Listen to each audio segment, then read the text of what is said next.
The Tang Dynasty had forged a golden age, a cosmopolitan hub of art and culture that drew the finest talents from across the world and spanned a continent. Yet beneath this dazzling facade, deep fissures began to form, cracks that would threaten the very foundation of this grand civilization, as one man's ambitions pushed the empire to the brink of collapse. Hello, and welcome to Impactful Moments, where we explore some of the most, you guessed it, impactful moments in human history. If history is your thing, or you simply enjoy learning new topics, please consider liking and subscribing to our channel. Your support helps us to continue creating captivating, impactful historical content. In this video, we will discuss the An Lushan Rebellion, a historically bloody uprising that brought China to its knees. Following centuries of alternating unification and fragmentation, culminating in the Northern and Southern Dynasties period, China was again reunified under the short-lived Sui dynasty in 581. The Sui would quickly be succeeded by the Tang Dynasty, ushering in what many believe to be China's golden age. The Tang didn't just maintain unity in China's heartland, but also expanded its borders significantly under visionary leaders like Emperor Taizong and later Xuanzang. By the early 8th century, the Tang Empire stretched from the Korean peninsula in the east to Central Asia in the west, with its influence extending through diplomatic and military efforts. At its core lay Chang'an, the bustling and cosmopolitan capital home to merchants, scholars, and artisans from across the known world. This era of cultural and economic flourishing solidified the Tang as likely the most prosperous and dominant power in the world. However, the empire began to face significant challenges. As Emperor Xuanzang's reign matured, he increasingly delegated decision-making to ministers and advisors, retreating into artistic and cultural pursuits. In 736, Li Linfu was appointed as chancellor, and, given Xuanzang's mostly passive rule, became the de facto ruler of the empire. Li Linfu, known for his political cunning, sought to consolidate his power, often purging talented officials from the government to eliminate competition, coming at the expense of the empire's long-term stability. Linfu also played a critical role in fostering the rise of non-Chinese generals within the Tang military. This was both a reflection of the Tang's multicultural empire, where figures like Korean general Gao Xianqi had already achieved prominence, and a political maneuver as foreigners posed less of a risk to Linfu's power. Among the foreign-born generals who rose during this period was a man named An Lushan. An Lushan's origins remain somewhat unclear, but he was likely adopted by Sogdian and Turkic parents. He rose through the ranks thanks to a combination of military excellence, skill, charisma, and his physical presence. An Lushan's corpulent build and reputed oafish demeanor may have made him appear non-threatening to the Tang court. Yet his achievements on the battlefield, particularly in campaigns against the northern tribes, and his foreign background drew the attention of Li Linfu, who saw him as a useful ally and a political tool. Further bolstering An Lushan's influence was his relationship with Yang Guifei, Emperor Xuanzang's favorite consort. Yang Guifei adopted An Lushan as her quote-unquote son, and some accounts even suggest that he was often paraded in an oversized diaper, playing on his supposedly childlike nature to ingratiate him with the court. It is debated whether An Lushan intentionally played the buffoon to seem less threatening, or if that reputation led to a significant internal resentment. By the height of his career, An Lushan had been appointed Jaidushi, or military governor, over 3 key garrisons in the empire's north, granting him control over an estimated 150 to 175,000 soldiers. The death of Li Linfu in 753, however, marked a turning point in An Lushan's fortunes. Without his political protector, he faced growing opposition within the court. Yang Guocheng, a relative of consort Yang Guifei who had risen to prominence thanks to her influence, viewed An Lushan as a threat and openly questioned his loyalty. Compounding these tensions were rumors of an affair between An Lushan and consort Yang, further alienating him from the Tang leadership. Whether motivated by genuine disloyalty or a sense of growing isolation and threat, An Lushan leveraged his substantial military power in late 755, leading his army south from Fanyang, modern Beijing. His campaign marked the start of one of the most devastating rebellions in Chinese history. The Tang, recalling forces from distant frontiers, sought to confront the rebels, with generals Feng Changxing and Gao Xianqi leading the imperial defense. However, these efforts failed disastrously, as An Lushan's forces decisively defeated the Tang army. Exploiting his momentum, An Lushan captured cities along his path, showing leniency to surrendering populations. This strategy not only reduced resistance, but also swelled his ranks with willing recruits. By early 756, he had seized the eastern capital of Luoyang and declared himself emperor of the new An Dynasty. Turning his attention to Chang'an, the imperial capital, An Lushan faced a Tang leadership crippled by internal discord. Emperor Xuanzang, influenced by court eunuch Bianling Cheng, executed both Feng Changxing and Gao Xianqi after their defeats, and replaced them with the more compliant but ineffectual general Ge Shuhan. Under the guidance of Yang Guozhang, the court adopted a flawed strategy, abandoning the impenetrable mountain passes near Chang'an for open confrontation. This tactical blunder led to a catastrophic defeat for the Tang forces, leaving the capital completely vulnerable.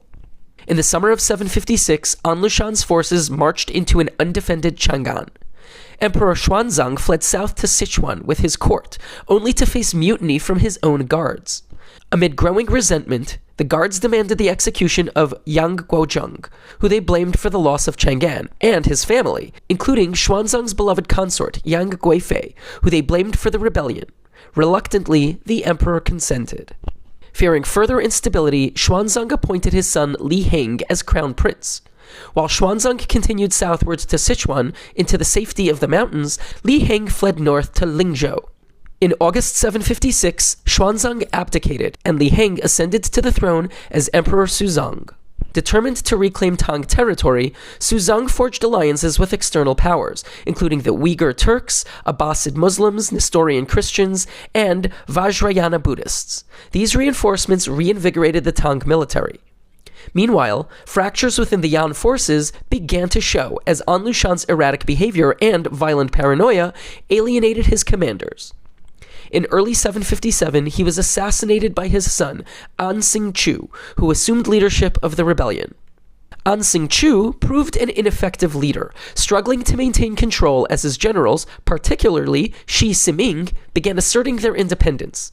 Shi Siming ultimately defected to the Tang. The tide turned decisively in favor of the Tang, who, bolstered by their allies, recaptured Chang'an, defeating Yan forces at the Battle of the Xiangqi Temple in 757. Following this victory, Tang forces pressed onward, reclaiming Luoyang and forcing the remaining Yan forces to retreat to Yecheng. An Xingqiu's growing paranoia further weakened his position, as he purged anyone he suspected of disloyalty, including his own generals. His inability to maintain cohesion paved the way for Shi Siming to assassinate him in 759, and declare himself Emperor Jiao Wu of Yan. Shi Siming's reign saw a brief resurgence of the Yan, as his forces recaptured Luoyang. However, his cruelty and erratic behavior alienated his followers, culminating in his assassination in 761 at the hands of his own son, Shi Chaoyi. In 762, Emperor Suzong passed away, and his son, Li Yu, ascended the throne as Emperor Daizong. With the rebellion in its final stages, Tang forces quickly retook Luoyang. Shi Chaoyi, facing mounting defection and Tang pressure, fled but was intercepted in early 763. Refusing capture, he took his own life on February 17, 763, bringing an end to the rebellion after 8 grueling years of bloodshed and devastation. The end of the An Lushan Rebellion in 763 did not mark the beginning of peace for the Tang Dynasty, but rather ushered in a period of further instability and decline. The empire, weakened by 8 years of bloodshed and chaos, faced a string of additional rebellions and territorial losses. This fragmentation eroded the empire's control over its own territory, creating a patchwork of semi-independent regions that resisted imperial authority for generations. One of the most profound consequences of the rebellion was the loss of the Tang's western territories. Troops stationed along the frontier were recalled to crush the rebellion, leaving the empire's borders vulnerable. The Tibetan Empire capitalized on this weakness, expanding its influence and seizing large swaths of the Tang's western lands, including parts of the Tarim Basin. This territorial loss dealt a major blow to Tang influence over the Silk Road, which had been a vital source of wealth and international prestige. Control of these lucrative trade routes fell into the hands of rival powers, significantly diminishing the empire's ability to generate revenue and undermining its once dominant role in global commerce. The human cost of the rebellion was staggering and remains a subject of significant debate among historians. Estimates of the death toll range widely, but even conservative figures suggest that north of 13 million people perished as a result of the conflict. Chinese census data taken before and after the rebellion implies an even greater loss, approximately 36 million people, equivalent to roughly 15% of the world's population at the time. While some historians attribute this dramatic decline to less accurate census-taking methods rather than an absolute loss of life, the rebellion's impact on the population was undeniably catastrophic. Millions likely succumbed to famine and disease in the aftermath of the rebellion, compounding the destruction. Ultimately, the An Lushan Rebellion crippled the Tang Dynasty, severely weakening its territorial control, political authority, economic stability, and cultural influence. While the empire would persist for another century, its golden age had ended, and the scars left by the rebellion shaped the course of Chinese history for generations to come. The An Lushan Rebellion left the Tang Dynasty severely weakened, setting the stage for prolonged periods of internal disunity and fragmentation. Though the Tang managed to limp on for another century, the rebellion's aftershocks contributed to the eventual collapse of the dynasty, ushering in the chaotic Five Dynasties and Ten Kingdoms period. Even with the rise of the Song Dynasty in 960, China struggled to achieve the same level of centralized authority and territorial cohesion as in the Tang's zenith. The Song remained vulnerable to incursions from border powers like the Khitans, Jurchens, and ultimately the Mongols, whose conquests brought about the Song's downfall and the establishment of the Yuan dynasty. The rebellion also had a profound impact on China's geopolitical influence, particularly in Central Asia.